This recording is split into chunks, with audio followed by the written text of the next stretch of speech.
Well, good morning, ladies and gentlemen. My name's Simon Gray, and I'm the Chief Executive of EEGR, the East of England Energy Group. Delighted to have so many of you with us today. I think I think it's probably our largest ever webinar. So I hope you're sitting comfortably in front of your screens, and I hope you have a suitable beverage as well to keep you charged throughout what I hope will be a thrilling and educational session now. Delighted to work with a number of colleagues from a number of organisations today. We have EEGR ourselves and our own Skills for Energy department, which is hosting this event today. We have Department of Work and Pensions, the Ministry of Defence, Renewable UK, and Vattenfall, all of whom will be speaking this morning. If I could ask you all please to ensure that you have your microphones and cameras turned off at all times. That's just to help us try and preserve the bandwidth and to make sure that you get the best experience you can. Unknown participant is now joining. So if I say once again, if you could turn off your microphones and your cameras, that would be wonderful. And if I could ask the next slide, please.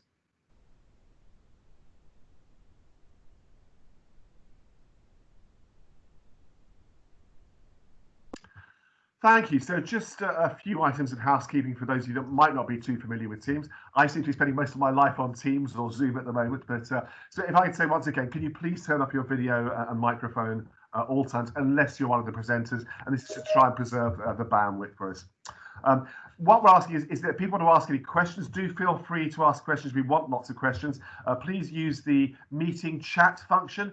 You can see that's the sort of little bubble balloon there to the right-hand side of the screen there.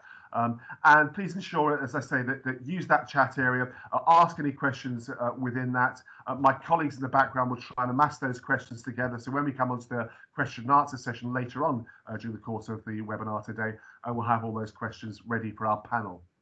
Just to say that the webinar will be being recorded, and then we'll send a link out of that recording to all the delegates to make it available on the website for watching on demand as and when you want. As you can see, there's a guide there to the different bits of functionality within the Teams platform. And if I could have the next slide now, please.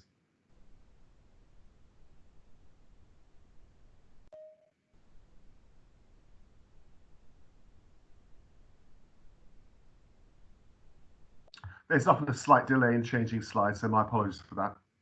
So as I say, my name's Simon Gray. I'm the Chief Executive of EEGR, the East of England Energy Group, and it's our great privilege to be hosting this event today. We have a number of guest speakers today that will be providing you with an update on what's happening in the offshore wind sector and the opportunities that are providing themselves within the sector currently. So first of all, I'll be handing over in just a second to Rebecca Williams at Renewable UK. And it's worth saying that Renewable UK is the main UK trade organisation nationally for offshore wind and other forms of renewable energy sources. I'll then be handing over to Colin Brown. Colin Brown is joining us from Vattenfall, one of the main developers of offshore wind farms in the UK and globally as well. We'll be looking at growth through innovation, and we'll be joined then by Andy Holyland. And Andy Holyland is representative for the East of England for ORE Catapult. That's Offshore Renewable Energy Catapult. And this looks at ways in which innovation can assist us in terms of driving renewable energy forward, and in particular, offshore renewable energy. Then looking at the need for diversity with employment within the offshore wind sector. I'm delighted to be joined by Sufal Shlavsy, who'll be joining us also from Vattenfall. And then finally, a case study from Dujon Goncalves Collins of Vattenfall. And also then a quick Q&A at the very end, where we have a panel that will be taking your questions. And as I say, do make sure that you keep on going into the chat section there and adding any questions that you may have as we go along.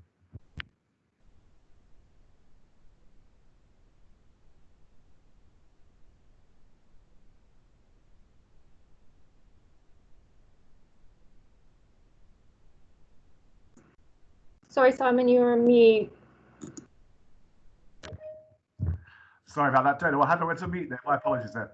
Just to say that one of the reasons my organisation exists is because of the proliferation of different energy sources we have in the East of England. We have some 673 wind turbines.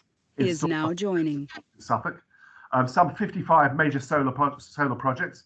150 gas platforms operating in the southern North Sea still. And 30% of the nation's gas supply, in between 30 and it peaks about 50% of the nation's gas supply, comes in via the Bacton gas terminal on the North Norfolk coast.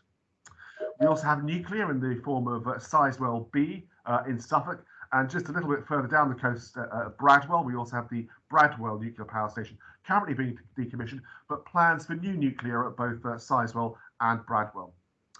We have some 800 businesses in East Anglia that are involved in the offshore wind sector, employing some 12,000 people currently.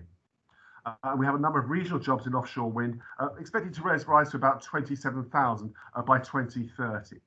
It's also worth noting that we still expect some 50 years worth of gas supply from the southern North Sea, and considerably about the same sort of period, 50 years of nuclear supply in Norfolk and Suffolk as well, all feeding into the national grid. So if I can have the next slide now, please. That gives you a little bit of a background in terms of what's happening in the east of England.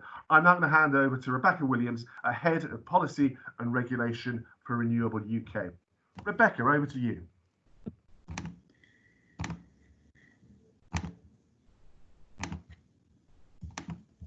Hi everyone, thanks Simon for that introduction. I just have to also make everyone aware that my neighbours have chosen this exact time to do some building work. So I'm hoping that you can bear with me through the noise, or that the noise won't be too bad, but if it does get bad, I'll come up with a plan B and wing it as I go. So yeah, just a quick introduction to me. As Simon said, I'm Head of Policy and Regulation at Renewable UK, and today I'm going to take you through the global picture around renewables and decarbonisation of the energy system, and then we'll come to focus on the UK context as well. If you could just move the slide on, please, Esme.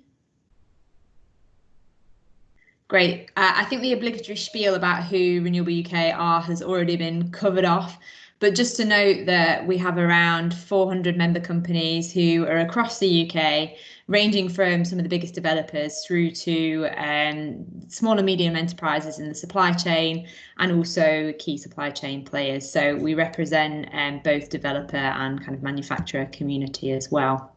Next slide, please. So looking at the global picture, I suppose really the key moment of the last few decades was in 2015 when the Paris Climate Agreement was signed. And at the time, it's completely unparalleled agreement between 190 different countries coming together for the first time to really agree a pathway to reduce their emissions. And this is really important because we have seen kind of unilateral action by particular countries to different extents, but this agreement was the first time that everyone came together in order to pledge action to tackle climate change.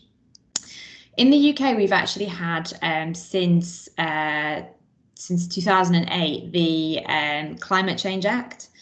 And this is a world-leading piece of legislation which binds successive governments to reducing their emissions. And the high-level target of the Climate Change Act was to reduce our emissions on 1990 baselines by 80% by 2050. We've actually now seen in the UK a push to get to net zero emissions by 2050. I'll come on to talk about that in a little bit more detail in a moment or two. But I think the main theme here is that the global desire to take action on climate change has become stronger. We are seeing more and more countries now setting their own net zero targets, and that's a really great thing. I know that there'll be some questions over the approach of the US and also countries like Brazil. And, you know, it is a shame that those countries have chosen to kind of walk away from the Paris Agreement. But really, I suppose what I want to get across today is that this transition to a clean energy future is inevitable.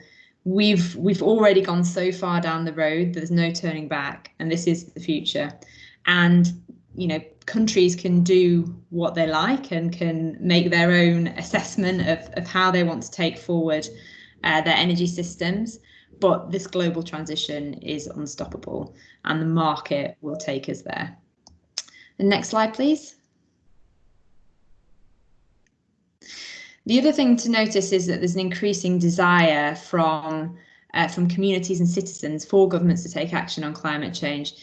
This is a photo of the California wildfires, and we're seeing up and down the globe, but also in the UK, higher incidence of extreme weather events, higher instances of things like wildfires. Even where I'm from in Lancashire, one of the wettest places in the UK, has had wildfires already this year. So we're also seeing the desire from the public for our policymakers to tackle this problem. And I'm sure everyone on the call has been familiar with the Extinction Rebellion movement over the last few years now, as well as the school strikers. And we have seen a groundswell of public support and desire for our elected officials to take action on climate change. So not only do we have this kind of top level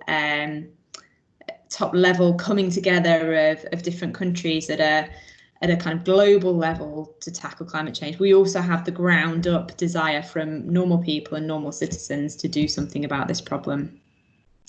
Next slide, please.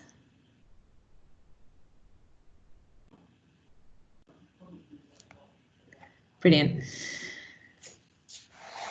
And companies are really starting to sit up and take notice of this, and there's been some leaders and some laggards, I think, in this respect.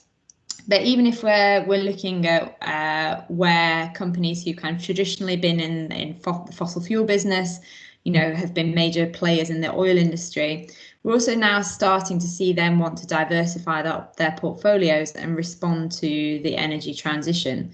So this slide illustrates some of those companies who have started to move away from fossil fuel production towards renewables, or who are diversifying their portfolio to include fossil fuels and oil and gas, as well as then energy services and renewables. So some of them will be really familiar to you. We've got the likes of Shell, Ørsted, Equinor, etc.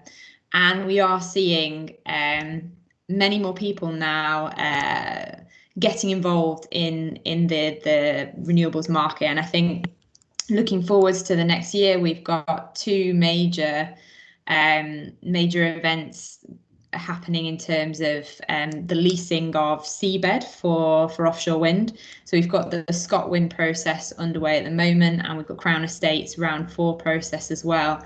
And these are the kind of leasing mechanisms for seabed. And what we're seeing is far more kind of non-traditional actors in this space really taking an interest in these processes and starting to think about how they could bid for future sites. Next slide, please. Oh, Esme, did you mean to raise your hand there? It's just the 1 minute warning. Okay, great. So just to then kind of canter through the rest of the slides, the transition that we've seen has been further and faster than anyone could have thought. So this slide illustrates that you can see on the left here, we've come from basically nowhere to where we are today in terms of offshore wind, and renewables forecasts have consistently been revised upwards. Next slide, please.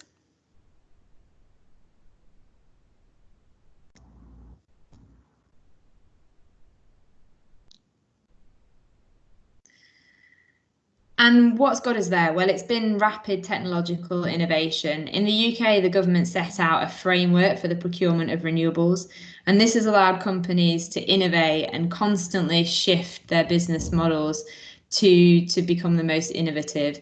So here we have an illustration of the size of turbines. I think we're now seeing slightly ahead of participant is now exiting. schedule, increasing size of turbines, which is really exciting. Next slide, please. Can you go to the next one?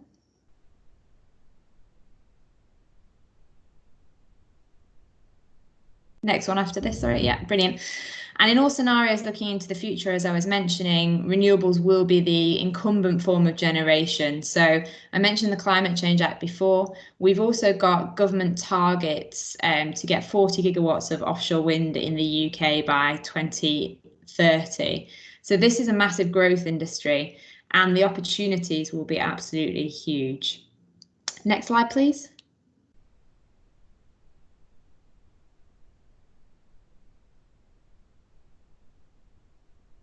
Do you want to skip on again?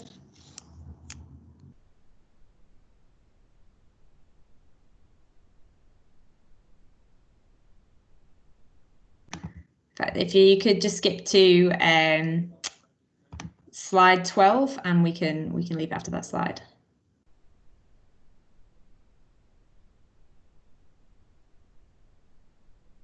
Brilliant, thank you. So this is looking at the potential for, oh, sorry, back one. It's the one that says going further faster offshore wind.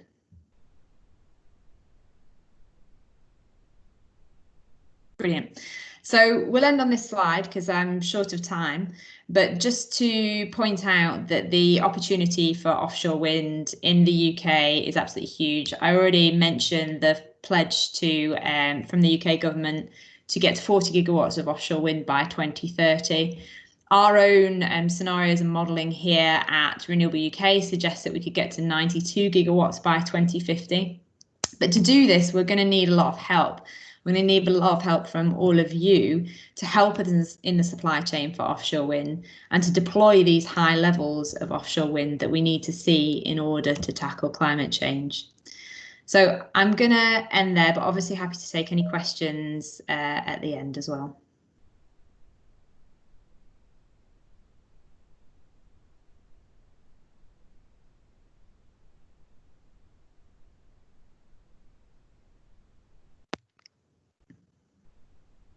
So brilliant. Handing over to Colin Brown from Vattenfall. Brilliant. Thanks very much, Rebecca. So if you just jump to the next slide, please.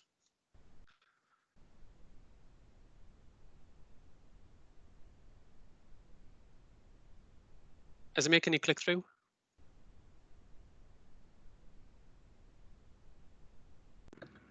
It should be showing the introduction slide now. No, it's not. There we go. There we go. So thanks for joining us today. A little bit about me. Colin Brown, I work with Vattenfall. I served in the submarine service until 2008. Since then, I've moved across to the energy sector and I've taken on several different roles, from technical roles to project management roles. Now I run Vattenfall's offshore wind business and finding new opportunities within new markets. And I'm also the Armed Forces champion for Vattenfall, which means I work with colleagues and you guys to really promote the industry and hopefully help you guys access it a bit. Next slide.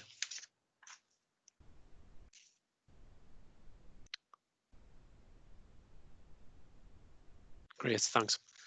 So points for today, I'll try and keep it light and bright, but the main points really are to talk over the UK's generation mix and how it's geographically developed, how the global dynamics and policies have shifted the fuel source mix for the generation over the kind of past decades, and how the generated electricity is transmitted and then distributed to the end user.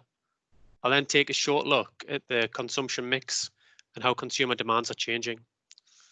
Next slide, please, Esme. Thanks. So the generation mix. First up, we've got coal. Coal is now got a largely reduced portfolio in the UK, but we've still got plants around the industrial hubs. Then we've got nuclear. There we go. Nuclear, you can see it's in the coastal regions because of the amount of cooling water required. The UK at the minute are in the process of building Hinkley Point C, which is going to add about 3.2 gigawatts to the grid. The gas provides some large-scale generation, which reacts quickly.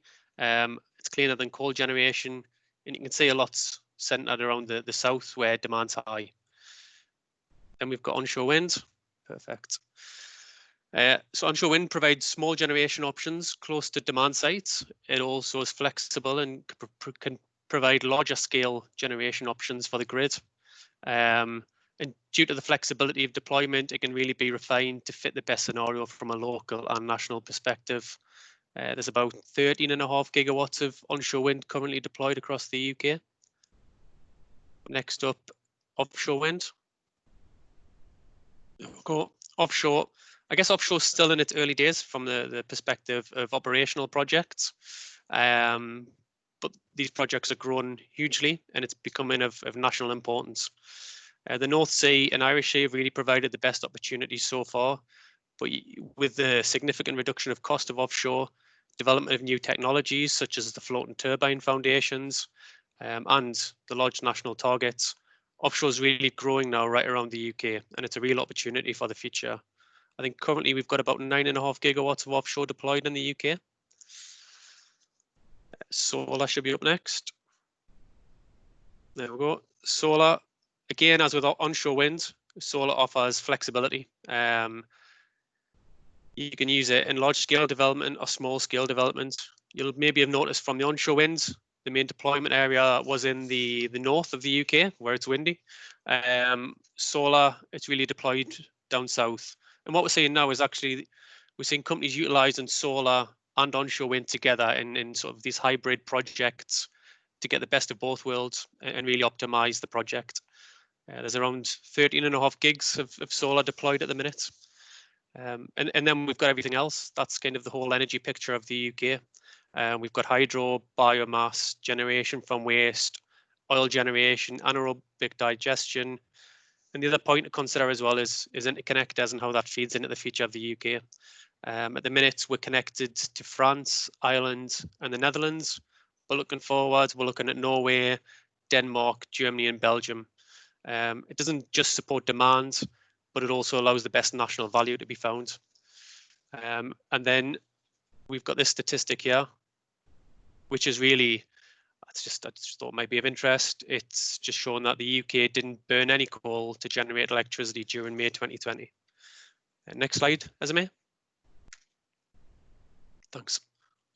Graph's pretty self-explanatory. This is showing the transition of generation over the past decades. As you can see, coal, which was once the main source of electricity generation, is now dwindling away. Gas, nuclear, and kind of the other fossil fuel generations are all sitting fairly steady, but the real growth industry is around renewables. Next slide. Thanks. So how the electricity reaches the consumer. So you can see from the top diagram, this is the kind of simple principle of the UK's electricity infrastructure. You've got the generation to the left, which could be a power station, it could be a turbine, that feeds the grid system, which is known as a transmission network. Transmission network is managed by the transmission system operator, also known as the TSO. And the TSO are responsible for the demand to be met, basically utilising all the different generation tools at its disposal. And you can see from the map, the TSO regions, the UK is split into 4 different regions. From the transmission network, the power is then stepped down to the distribution network. The distribution network, it basically distributes the electricity around the smaller regions. It's managed by the distribution network operator, or the DNOs, and that's where your power comes from. Next slide, please, Esme.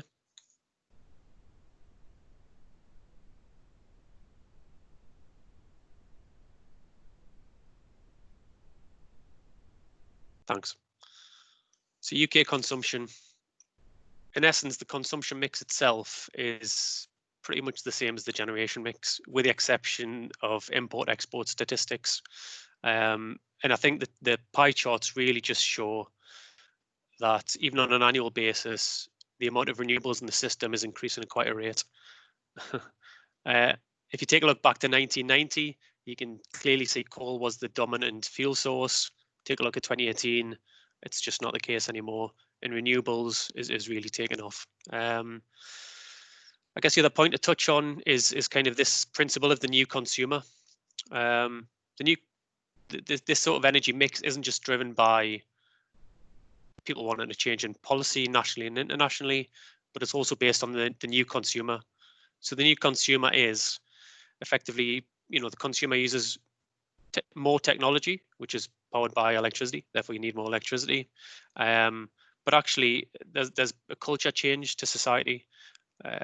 People are now taking a longer term view of their energy usage, and they actually invest in longer term savings through the deployment of RES. That could be a solar panel on your house, or it could be a wind turbine at a factory.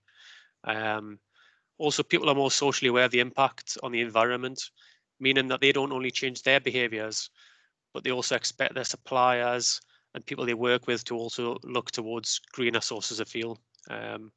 Personally, I take a lot of call with senior business leaders, and the reason for that is they're looking to generate through greener sources of power to power the factories, simply because the customer demands it. Yeah. Next slide, Azamir. That's it. Thanks very much for joining today, and I'll hand over to Andy Hollyland from ROI Catapult. Good luck in I guess your transition.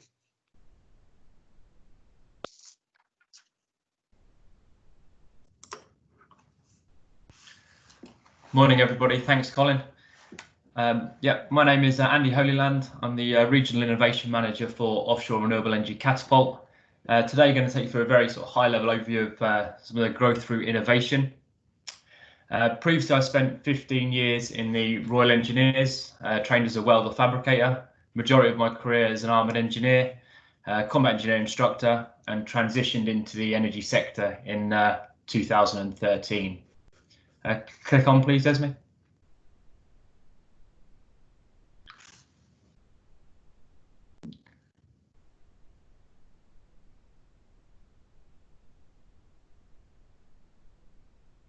Next slide, we'll have a quick look at what is innovation. Couple of clicks, please, Esme, thank you. So there's many different definitions of innovation. I quite like this one, keeps it nice and simple. Creative thought, imagination, providing better solutions. Couple of examples there, really, from sort of my time in the military. Hopefully some of those are sort of ring a bit of a chord. Some hexamin blocks going through to jet boil. I think I say innovation doesn't always have to be about sort of far-fetched new products, but it's just about progressive improvement, ways to sort of improve performance, efficiency, reduce cost, reduce risk. And like I say, some of these examples, I think the time saving from hexamin blocks to jet boil is self-explanatory, and also I recall spending a lot of time cleaning a mug with an old tea bag. I think river crossings to mechanical bridges, I think a bit of an extreme example, but shows again the ability and capability to think and develop technology and be innovative on ways of producing crossings. And one that's sort of very personal to me. I've had a bit of a love-hate relationship with the Chieftain tank. Unfortunately, didn't really get to experience the transition to the Challenger variant, but I'm led to believe it's potentially slightly more reliable, definitely faster, more versatile. But I think a good way of summarising from a phrase that was commonly used throughout my military career was improvise, adapt, and overcome. And essentially, that's what innovation is. It's sort of looking and thinking outside the box, coming up with solutions that improve product and improve consumer experiences. Next slide, please.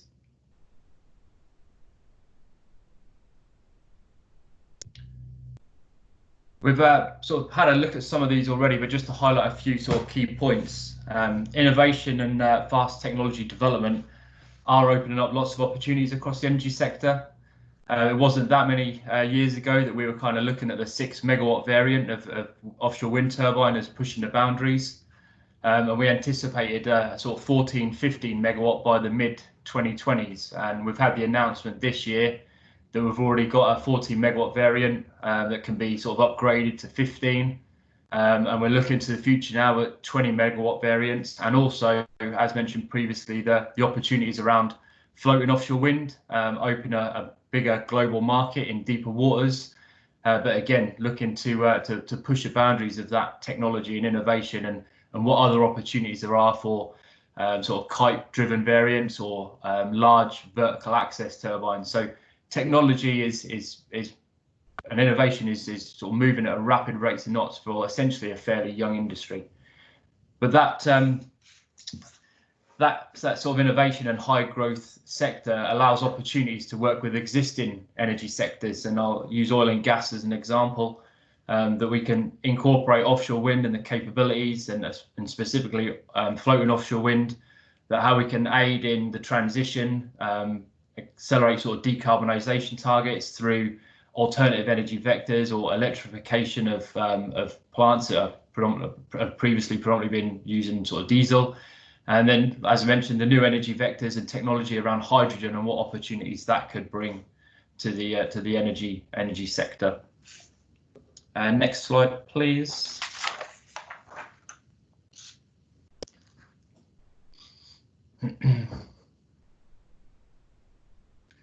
So there's a high growth industry, and the energy sector is on a whole doing very well, huge progress and very successful across the renewable sector, particularly offshore wind. But we do have many challenges. We've got the grand challenges that are listed across the top there, but there's many more. And we've mentioned around the climate emergency and 2050 net zero emission targets. There's the ever evolving demands of the consumer with technology and the reliance of more electricity and energy provision. There's then the balance across the grid we mentioned there around the transmission and distribution networks. And actually, as we throw more variable renewables into the mix, there's a requirement to balance that and ensure that the consumer gets the energy at the time and place that they most require it. And then there's sort of coming out the back of a global pandemic. It has a knock-on effect to everybody, and it requires more innovation, more technology developments, and people to continue to think outside the box. And I've listed a few others there, but that's just really to list a few. But there's many challenges, but I always think with all the challenges there comes lots of opportunity. And as mentioned on one of the first slides, I think it kind of summarises from a military perspective that ability to improvise, adapt, and overcome. Next slide, please.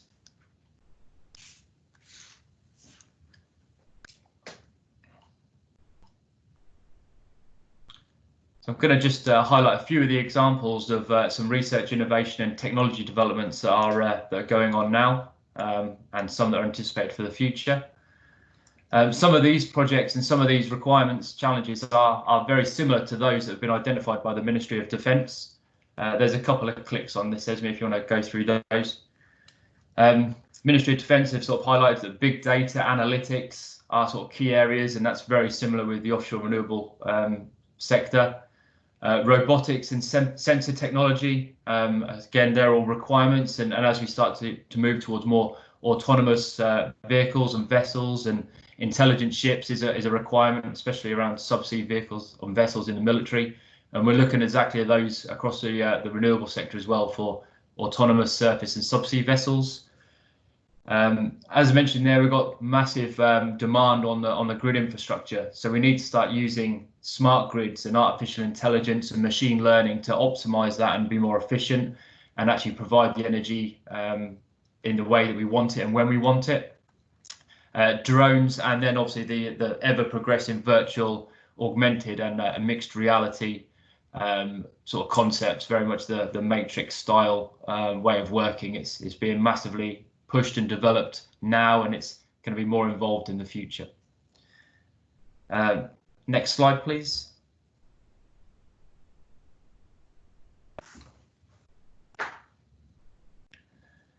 This is just sort of one example of an integrated energy system. As Colin mentioned, there's a very diverse energy mix, and as was mentioned in a couple of the sessions previously, there is a requirement to maximise on those energy sectors, and they're all going to have their part to play in reaching our net zero emission targets by 2050.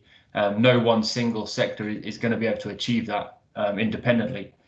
So we're all on a sort of decarbonisation pathway, and we're all going to have our part to play through energy generation, the transmission, distribution, and the consumption and the habits of the consumer. This is, I say, is one example of kind of showing how the different energy sectors can come together and support an integrated whole systems approach. This sort of image is primarily around hydrogen. As if you just have a couple of clicks. We can actually start to throw into this example electrification, the use of biofuels, energy storage, battery storage. Just back one, please. I don't know that one. And then, yeah, how we actually transmit and distribute that across to the consumer and into industry and residential properties.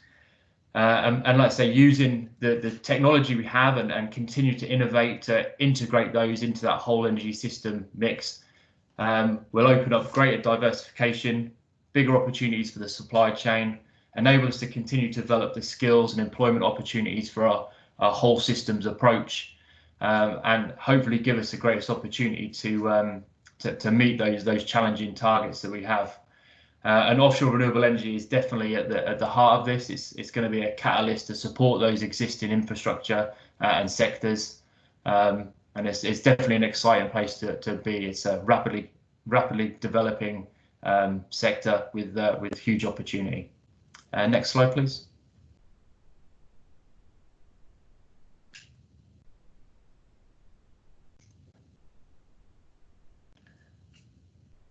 Okay, thank you very much. I'm going to hand over now to Sue Faust-Lovesley from Vattenfall, and look forward to some questions at the end. Thank you. Thank you very much, Andy. That was fascinating. So, Celia and myself are going to do the need for diversity bit together. And I'll just introduce what I do first. I'm a local liaison officer, very focused on two of Vattenfall's largest offshore wind projects in the east of England, and that's Norfolk Vanguard and Boreas. And we're waiting for, hopefully, a positive Secretary of State consent in July for Vanguard. But I'm also the skills champion for Vattenfall in the UK, and supporting the development of a skills strategy, the deployment of the apprenticeship levy, and also I sit on the UK offshore wind sector deal investment in talent group. And lastly, of course, I work with Colin to manage our Vattenfall Armed Forces commitments. Celia, would you like to introduce yourself too? Thanks, Sue. Just a brief introduction. A number of my family have been in the forces for years. I've also worked with and supported the military into the energy industry for quite a long period. And my current role is as the director looking after the offshore wind sector deal, which is the commitment between industry and government to increase the size of the offshore wind industry. And part of that is the ensuring that we support the military into the industry. So thanks, Sue. Thank you. Next slide, please. So I'll focus on diversity and inclusion. Today, we are really wanting to try and help the armed forces community to access the energy industry. And diversity and inclusion is very important. Basically, the key point is the offshore wind industry itself is keen to reflect the community it serves. And diversity and inclusion is a little bit like a spectrum, I suppose, where, what we absolutely need to move towards is accessibility to belonging. At its very best, belonging is about having a voice, feeling valued, being listened to, and basically having your part contributing to the whole. And you can expect that from this industry. Secondly, there are, of course, huge business and personnel benefits for a company where the workforce and skills and experience are diverse. And meanwhile, if an individual feels they're making a strong contribution, well, that's going to make them more committed to the company. So, of course, this all makes sense. But really, the ideal is a good match. If you have the right person in the right job, then that person can fulfill their potential. That's where we really want our colleagues to be. So doing quite a bit of researching, networking extensively, really opening your radar to what's happening in the business, and hopefully these webinars will help, is going to be very important. For the companies that have also signed the Armed Forces Covenant, of course, there's a public commitment between that organisation and the UK forces community to work together to move barriers and to make sure that we have the most diverse workforce possible. For Vattenfall, it's absolutely the case, and we see that's to our mutual benefit. So next slide. Hopefully you'll get a feeling that the next few, webinars aren't just about a tick box exercise. We value your abilities, and the industry needs you. And we have ambitions and some gaps to fill as well. So beyond just the targets, which you can see here, and we have got some targets, but we're not totally target driven, we need to keep a weather eye on labour market intelligence. This is very important. It's where we'll be able to see where the gaps are in the future and where the needs are. And of course, Andy mentioned some of those, and so did Colin, but there's a list here of where their labour market intelligence tells us we have some gaps, and we need your radar to expand to looking at these. I'll just finish with a couple of examples from the reports. There's no shortage of reports where you can look at where the gaps are and where you might match your skills. But the EU Skills Report 2020 on workforce renewal and skills in energy and utilities talks about 20% workforce retirement within the next 10 years. This alone will require 221,000 new recruits. The other thing to keep on your radar is that only 12% of engineers are women in the UK. So we've got some disparities there, and there needs to be sort of a broader focus. And we think the forces community can really help us with that challenge as well. So with that introduction, I now pass on to Celia to give a more forces perspective to diversity and inclusion. Thank you. Next slide. Thanks, Sue. To some extent, I feel I almost wrapping up and picking up on what other people have said, because you know, we've got one of the fastest growing, most innovative and young industries. And I mean, young in the average age is only about 38, and so we've got a fairly significant challenge, particularly in the years ahead of us, on how we address this. So the industry is very keen to ensure that it has people coming in that can provide the vast range and different perspectives that could be brought in, whether it's women or whether it's people of colour. It's trying to ensure that there are opportunities for everybody coming in, as well as one of the things that I do get asked is whether medical discharge makes a difference. It's the ability to do the job and the what you can bring in that the industry values. So in most cases, medical discharge may not actually be relevant for the job that you want to do. I'll also like to reinforce the fact that you don't actually need to be an engineer to work in engineering. As you'll probably know from your experiences in the military, you can be working with engineers without the full range of qualifications that a chartered engineer, for example, would have. And also take into account that many of the jobs are actually onshore. The industry is obviously the offshore industry, but the vast majority are actually onshore. And on a personal comment, I'd actually say when it comes to working patterns, this is probably one of the most flexible industries that I've encountered. Next slide, please, Esme.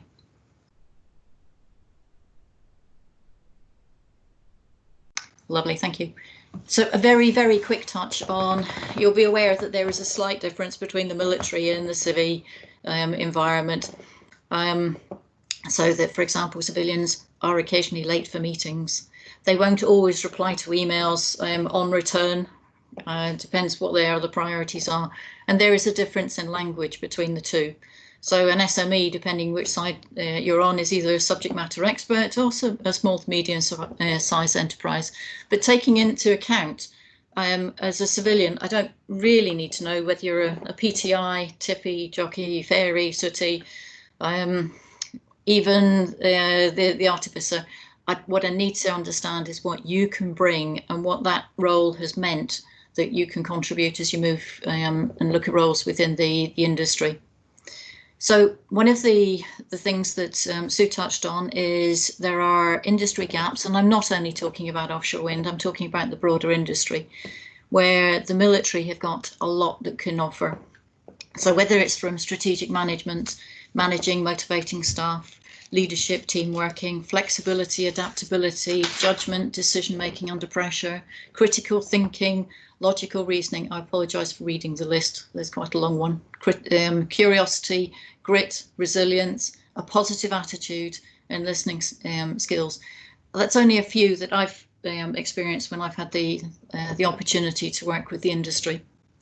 So your next steps, as Sue touched on, network, network, network. That is probably the most important thing that I could actually advise you to do.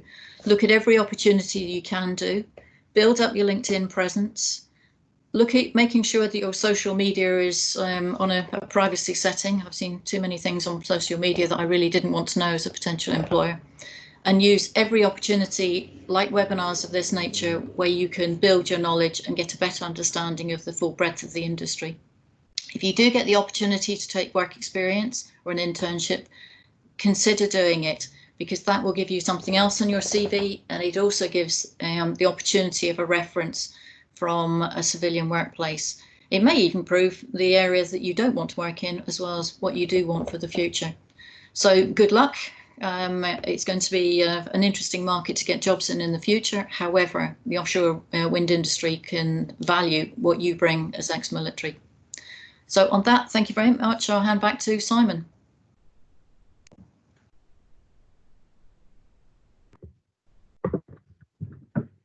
Or Dujon. Hi there. Thanks, Celia. And so, hi, I'm Dujon. I'm conscious many of you have got questions, so I'll be brief and summarise the next few slides. I'm the Senior Strategy Advisor within Vattenfall, working on aviation and defence and interface with those stakeholders.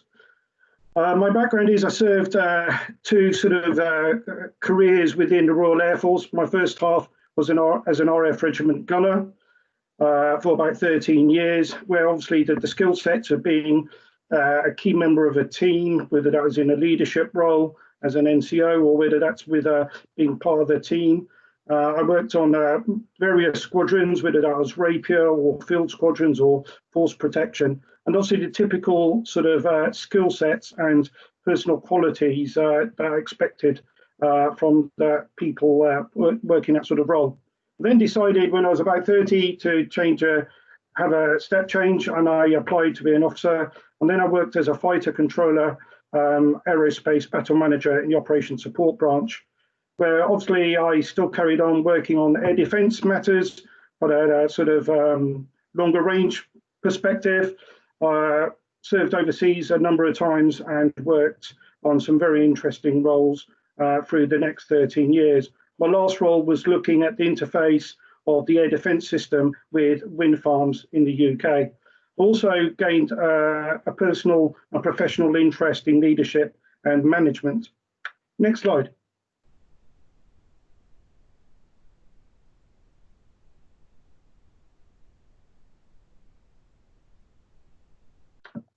So I think the enhanced learning credits that are, I believe, still available are an invaluable source for you all as you're in the Air Force, in the military, or you're looking at transitioning, or you might already be out and you've still got some. I used one of my enhanced learning credits to top up some of the studies I'd done with the short university courses at the University of Exeter. At the time, they were doing a lot of SECs on leadership and management. I did a series of those. I topped up each one of those residential courses with doing the extra studies and the essays, and built up some really good postgraduate credits, which allowed me to then enroll for the full dissertation at the end to gain my MA. And I feel that was a really invaluable process for me to go through as I sort of then was looking at my options. I wasn't necessarily wanting to become a civilian at that time, but I was always had that door open. I think being able to always consider your competencies as you're going through the military, not always your direct competencies or skills, but actually understanding where you've took responsibilities, how you've made decisions, how you've been accountable for things, and with it, that's as a sort of enlisted, or whether that's as within the officer. I think that's really the things you need to draw out. I think, as we've said, you don't have to be an engineer to work with engineers. I was very much from an operations background, but worked closely with engineers, and very much in the wind sector and the renewable sectors, still very much case again. And networking is really, really key. My last role, when I was engaging with the wind industry, allowed me to engage a lot with the wind industry and find out much more about the sector, where it was going. And I could see in 2013 that this was a new and emerging, innovative and exciting sector to be looking at. Next slide, please.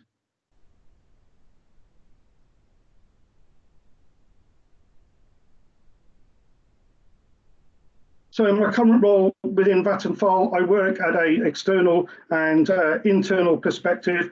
I look at programs and projects where we can work with defence and with the aviation stakeholders.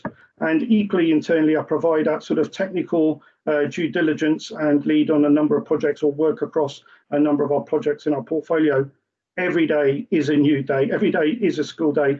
I'm constantly learning and picking things up from a very diverse and inclusive workforce.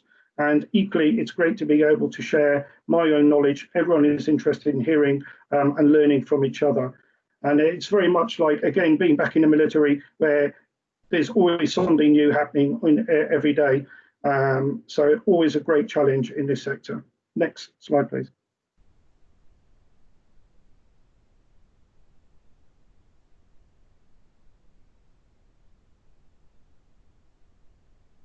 And there's one more slide.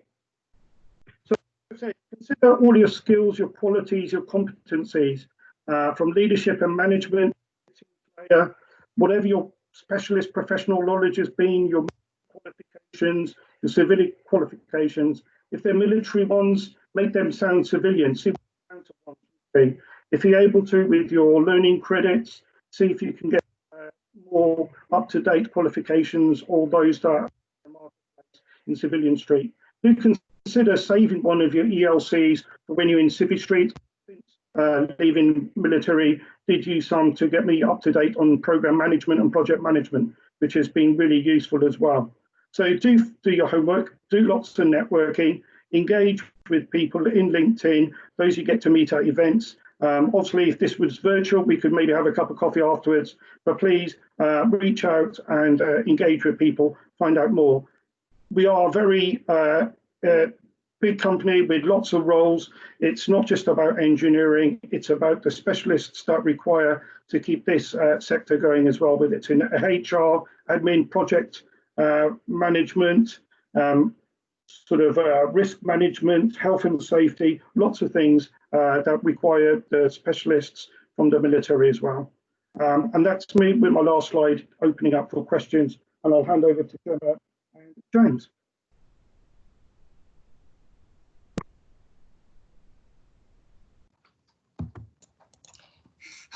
Hi everyone, sorry about that. Having technical issues getting my mute off, as most people get used to it. So thank you very much for that. So what we're going to do now is we're going to head on to the questions. So there's a few questions came in from a few people, which we're really thankful for. So the first question came in as Colin was speaking, and it was from Ben. Colin, do you feel there's room for energy harnessing through piezoelectric means? I hope I pronounced that right. Thanks, James. I was just reading through the questions and I saw that one, and I was going to try and bounce that one to Andy. Yep, fair enough. Sorry, mate. Have you got any thoughts on that? I think, as I sort of mentioned, I think that nothing's off the table. All options need to be considered. I think that the main point to note is that it's always going to come down to the cost of entry. The levelized cost of entry for any new sort of energy provision, and actually also looking at the long-term viability of a new provision and how it can be integrated. I'm not sort of aware of that as a form that's being considered in any great form currently, but as I said, we can't really take anything off the table at this stage. Thank you, Andy.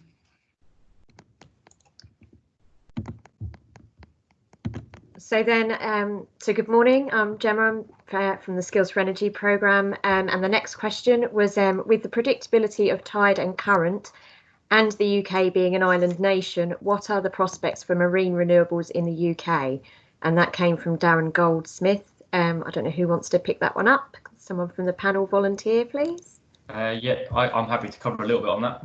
Thanks, Andy. Yeah, I say offshore renewable energy catapult essentially is wind, wave and tidal. And again, just to sort of reiterate the point of the last question, it comes down to that levelized cost of energy, the cost of entry. Wave and tidal have been sort of being developed significantly over the last few years. And a lot of money is being sort of invested into tidal energy. There's a big Channel Region Interreg project at the minute to prove concept of tidal systems, but they have to bring down the costs. It has to sort of be comparative with current energy sectors to make it viable and cost effective. So I say, and again, looking at the integrated systems, there are lots of research and studies being done at the minute how we can integrate floating offshore wind and tidal, and how they can all be sort of joined up to bring down that cost. So they are being considered. It's just going to take more innovation, more research, more investment, more development to make it viable. Thank you very much, Andy. So the next question came in, and I think it's probably best Andy answers this. It's one of your RE brethren. As an ex-engineer instructor, are there many jobs for this skill set in the industry, specifically in Scotland? And that came in from Shane. Hi Shane, yeah, I think again it's quite an open-ended question. Obviously being an engineering instructor again gives you quite a diverse set of skills, and it really depends on which way you want to go with that, whether you want to go into sort of training in sort of basic health and safety skills as just an instructor, or looking at more technical training, or turning that skill set into being a more hands-on, practical driven sort of remote working technician. The skill set itself is transferable. So as Celia and a few others mentioned, it's about understanding what skills you have obtained, not really in what the job roles you've had, but the skills you've obtained and how they are transferable. And it might not be that transfers directly into an engineering type role, but how can you support the sector in sort of a number of roles, a number of different ways. There's lots of organisations across the country that really are keen on ex-military instructors for industry specific training, and again there's also opportunities to sort of be more involved in companies that have a large sort of flexible offshore workforce that again use internal training as a catalyst. So lots of opportunities, but really important to look at those skills and how they transfer. James, if I can just jump in on that, just to help Andy out, since I stitched him up before. Yeah, maybe just to share my experience. I was in the Navy as a weapons engineer. I left in 2008, and since leaving, I've never touched a circuit board. I had every intention of transitioning into a civil engineering role. Effectively, I became a technical specialist without any real qualifications. They wanted a radar engineer, but I worked on submarines. So whilst I knew how radars worked, we didn't often use a radar on a submarine. I then moved into a more commercially focused role without any real, specific qualifications around that. I then jumped into project management, and now I'm taking on a commercial leadership role again. So I think Celia mentioned it. The industry really focuses hard on the skill set you've got and the experiences that you've had. So whilst you might feel that you have to jump across to a specific role because that's what you've been categorized as, that's not necessarily the case. Maybe keep your options a little bit wider. Thank you, Colin and Andy. James, may I join in very briefly? The other thing to bear in mind as an instructor, there are a fair number of ex-military instructors, not only on the technical side in the industry, but also in the colleges. And the colleges are desperately short of tutors that have got an engineering background. So I know it's not one that the military often look at, but it's an area that's worth considering. Shane, if you want to contact me, I can put you in touch with a couple of people if you want to consider that line. Thank you, Celia. Thank you, Celia, Colin and Andy, on the answers there. I'm conscious of time and there's a lot of questions coming in, so we'll try and answer a couple more, but we will open a contact link which all of these questions can be sent through to. And obviously if anybody thinks of anything else after they come off of the call, then they can put that query through to us as well, because we're not going to get through all of these, unfortunately. But the next question on the list was, as a previous high voltage authorised engineer in HV warships, I'm interested in any job opportunities that would suit that background. And that came from Ben. And just thinking, as a sort of a skills champion, the key thing is to look at the jobs and career opportunities on the developers' websites, for example, or the supply chain websites. They'll give you a really good idea of the opportunities just now, and they include, onshore and offshore electrical works at the type you're talking about. So just to scan those and keep a radar open for what is actually out there at the moment is the most important thing. Yeah, and if I may, it's exciting here to say within high voltage, there are other areas, not just in terms of offshore wind, but also in terms of the grid and in also local distribution networks. In terms of, in our area, it's UK Power Networks, it might be SSE in your area or whatever, but both the national grid and the local power networks, both organisations there are looking for numbers of employees into the future. So there are big opportunities undoubtedly in that sector.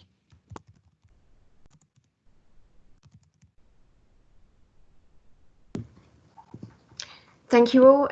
James, do you want to pick up on one more question? And then we will need to draw things to a close, I think.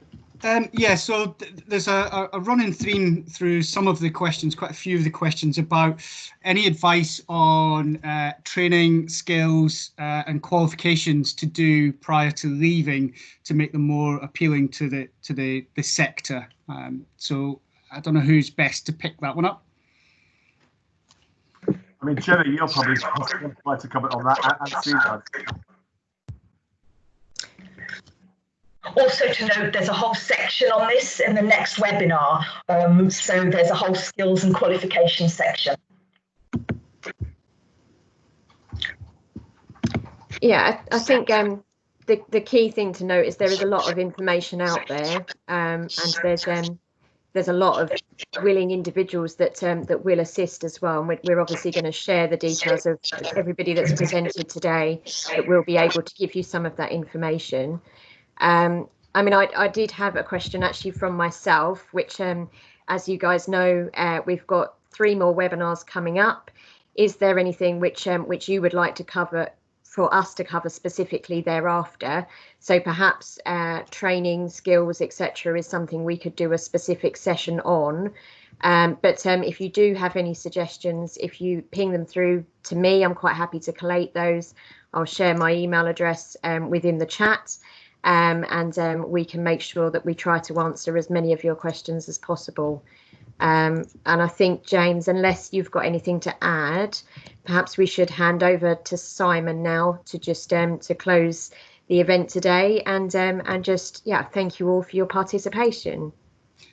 No, Gemma, thank you very much. I just want to say thank you to everybody that's presented today. It's been really useful, and I hope the service leavers and the transitioning men and women on the call have found it extremely useful as well. So we'll hand over to Simon now. Thank you. Thanks, James. Thanks, Gemma. And if I can have the next slide, please, Esme. Okay, so coming up, we have 3 other events for armed services personnel looking to transition into the sector. So 30th of June, first of all, looking specifically at offshore wind.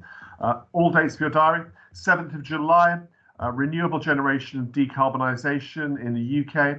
And then 14th of July, looking at other forms of generation. Offshore wind is a major opportunity in the UK, but we also have potential for certainly nuclear. Looks as though we'll see further developments in the nuclear fleet in the UK. And if that is the case, there will be a number of jobs, not only in construction, but within operations and maintenance on that side.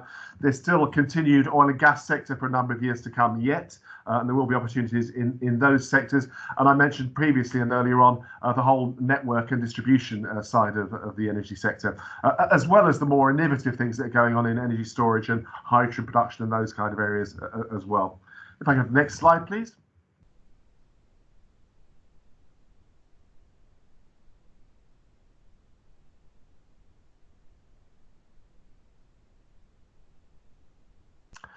So that's it from us really now. Just a few thank yous really, to thank all the people that were involved today. Rebecca Williams at Renewable UK, Colin Brown at Vattenfall, Andy Holyland, ORE Catapult, Sue Forslovsky, and Celia Anderson, Sue from Vattenfall, and Celia from Renewable UK, and Dujon Concalves Collins from Vattenfall, as well as James Moore and Gemma from Skills for Energy. So thank you all very much indeed for today. I hope you enjoyed the webinar. I hope you got a lot out of it, and I hope you'll benefit from it. Do make a note of those other dates. As we say, this has all been recorded, so you will all be sent a link to be able to access this, so you can go back to any of the points that you want to find out some more information about. I mean, if I could ask my colleagues that were actually on the presentations to stay online, but if I could ask everyone else now to gradually log off, that would be fantastic. Thank you very much indeed for your participation. It's easy for me to say, and hopefully see you again for the next webinar in the series. Thank you and good afternoon.